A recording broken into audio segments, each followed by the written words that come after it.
नमस्कार दोस्तों, audio syllabus में आपका स्वागत है। आप सुन रहे हैं हरिशंकर परसाई की व्यंग्य रचना ईमानदारों के सम्मेलन में। मैं हल्फिया कहता हूँ, मैं बिल्कुल बेकसूर हूँ। मैंने कतई ऐसा कुछ नहीं किया जिससे ईमानदार माना जाऊँ। न जाने उन्हें कैसे यह भ्रम हो गया कि मैं ईमानदार हूँ। मुझे पत्र मिला। हम लोग इस शहर में एक ईमानदार सम्मेलन कर रहे हैं। आप देश के प्रसिद्ध ईमानदार हैं। हमारी प्रार्थना है कि आप इस सम्मेलन का उद्घाटन करें। 2 दिन ईमानदारी पर गोष्ठियां भी हैं। आप कृपा करके पहली गोष्ठी की अध्यक्षता करें तथा दूसरी गोष्ठियों की चर्चाओं में भाग लें। हम आपको आने जाने का पहले दर्जे का किराया देंगे तथा आवास, भोजन आदि की उत्तम व्यवस्था करेंगे। आप जानते हैं, इस समय देश में बड़ी तेजी से सामाजिक परिवर्तन हो रहे हैं। इस समय देशवासियों में ईमानदारी की चेतना जगाना बहुत जरूरी है।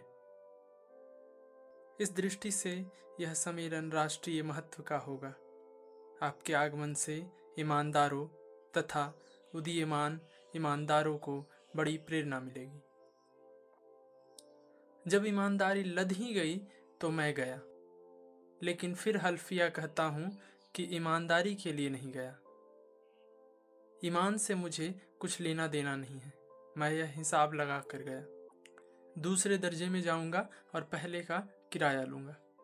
इस तरह 150 रुपये बचेंगे। फिर चाय, नाश्ता, भोजन 3 दिन मुफ्त में होगा, यानी ये लगभग 30 रुपये हुए। इस तरह 180 रुपये नगद कमाई होगी। यह बेईमानी कहलाएगी। पर उन लोगों ने मुझे राष्ट्रीय स्तर का ईमानदार माना ही क्यों? माना हुआ ईमानदार बेईमानी न करे तो वह 2 कौड़ी का ईमानदार हुआ। स्टेशन पर मेरा खूब स्वागत हुआ। लगभग 10 बड़ी फूल मालाएं पहनाई गई।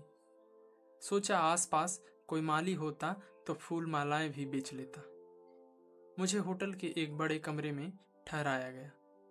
उसमें 3 बिस्तर थे। मजबूत ताला वे आयोजक खुद ले आए थे। होटल के ताले का क्या भरोसा, और सम्मेलन था ईमानदारों का। सच्चा ईमानदार वह होता है जो सबको बेईमान मान कर चले। मेरे कमरे के बाएं और सामने 2 हाल थे, जिनमें लगभग 30-35 प्रतिनिधि ठहरे थे। मेरे 2 ईमानदार साथी भी मेरे ही कमरे में आ गए। बिस्तर 3 थे ही। मैंने सोचा ताला लगाया जाएगा तो इन्हें तकलीफ होगी। मैंने ताला नहीं लगाया।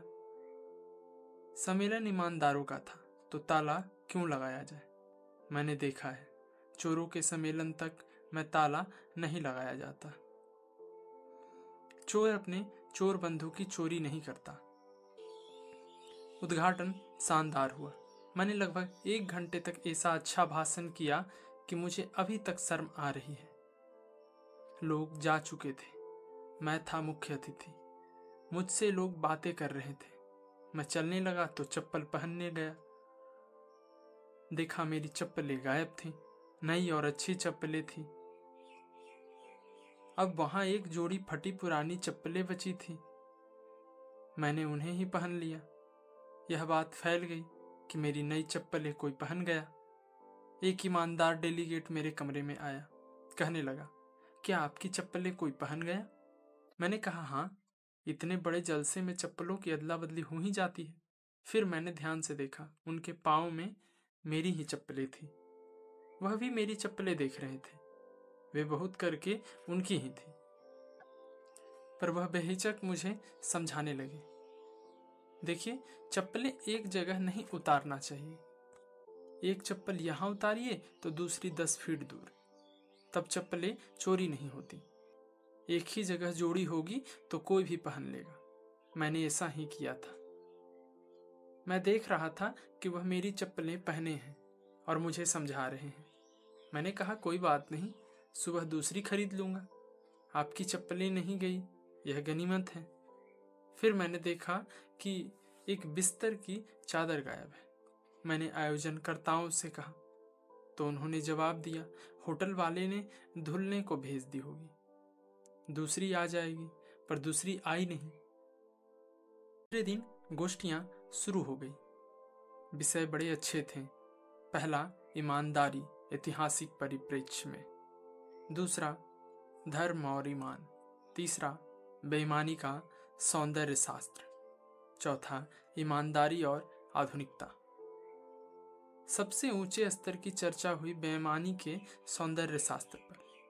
श्रोताओं ने बड़ी तारीफ की कि ईमानदारों के सम्मेलन में बेईमानी के सौंदर्य शास्त्र पर चर्चा बहुत जरूरी थी। यह एक उपलब्धि है। रात को गोष्ठियों से लौटा, देखा कि 2 और चादरें भी गायब हैं। तीनों चली गई। मेरे पास 2-3 ईमानदार आए, कहने लगे, हमारे शहर में ईमानदार महासंघ की शाखा नहीं है, हम अपना किराया लगा कर आए हैं। यहाँ इन आयोजकों ने हमसे 10-10 रुपये लेकर हमें डेलीगेट बनाया है और हमारे अधिकार कुछ नहीं है। मैंने कहा, अधिकार क्यों नहीं है? 3 दिन रहने और खाने का अधिकार आपको है, फिर आपको चुनाव में भाग लेने का अधिकार है।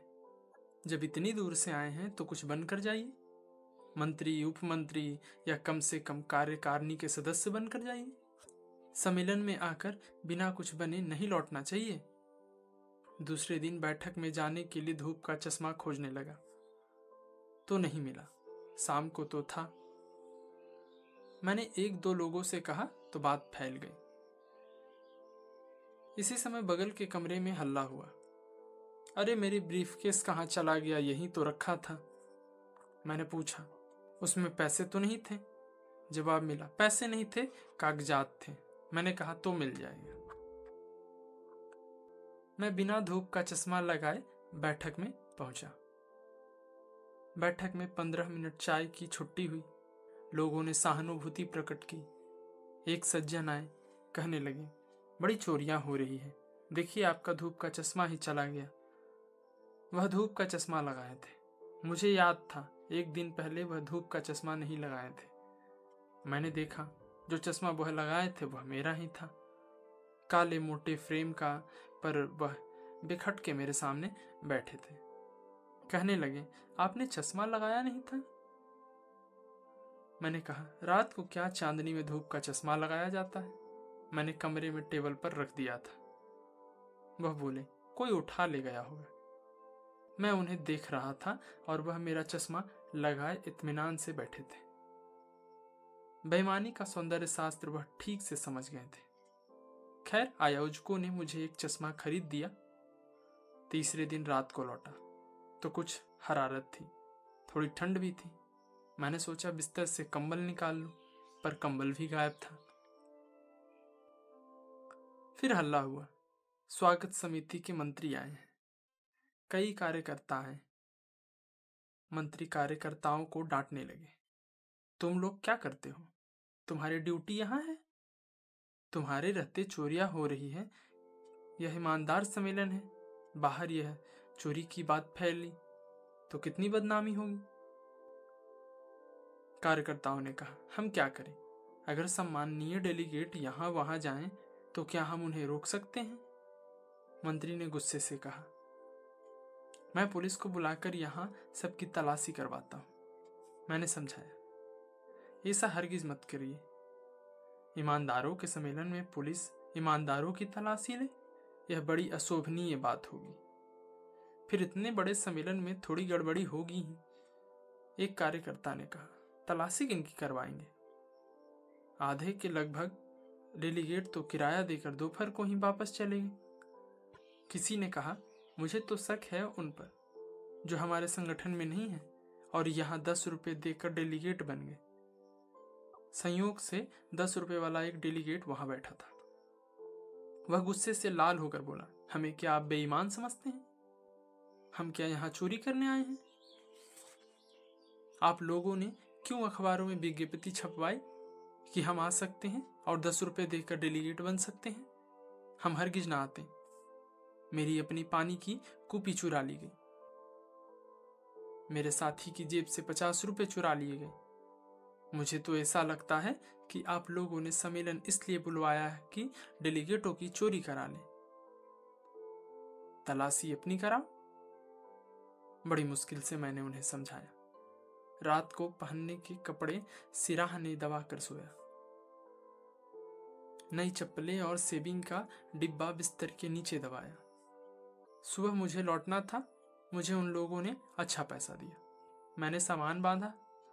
मंत्री ने कहा, परसाई जी, गाड़ी आने में देर है, चलिए स्वागत समिति के साथ अच्छे होटल में भोजन हो जाए। अब ताला लगा देते हैं। पर ताला भी गायब था। ताला तक चुरा लिया। गजब हो गया। मैंने कहा, रिक्शा बुलवाइए, मैं सीधा स्टेशन जाऊंगा, यहाँ नहीं रुकूंगा। मंत्री हैरान थे। बोले, ऐसा भी क्या नाराजगी है?